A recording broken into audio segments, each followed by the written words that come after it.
Good evening, Mayor, council members. I'm here today to speak on the murder of Albert Arzola. On December 15, 2025, your police department held what can only be described as a poor excuse for a community meeting. During that meeting, your public information officer, Matthew Sutter, stated that there were no calls for service the night Albert was killed. The officers were simply on a gang suppression patrol.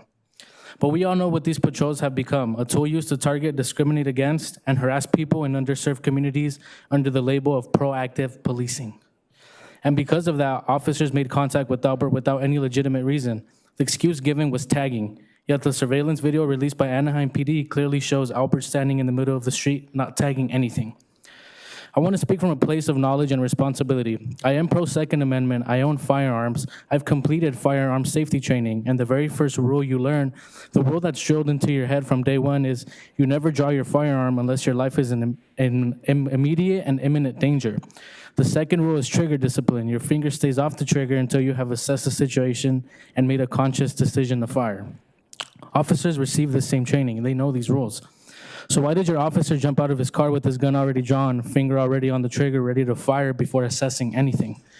So why did your office, in the video we see Albert trying to retreat, trying to get to the only place that felt safe to him. There was no threat to the officers, no danger. Yet Albert lost his life because an officer displayed poor training, poor trigger discipline, and poor judgment. And months later, there has still been no accountability. Let me be very clear.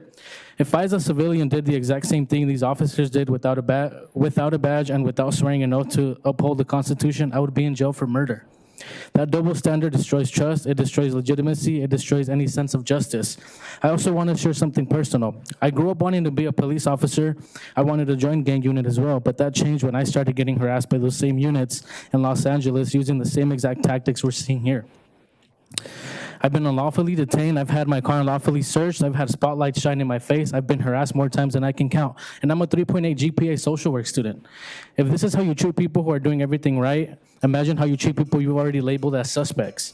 And even after Albert's death, the harassment hasn't stopped. His family's still being targeted. There's video evidence of the officers doing this, videos that have been sent directly to the chief, and nothing has been done. The family has received no transparency, no accountability, and no meaningful communication. So I want to ask this council, how do you expect this family to trust you? How do you expect the community to trust you? How do you expect this family to heal?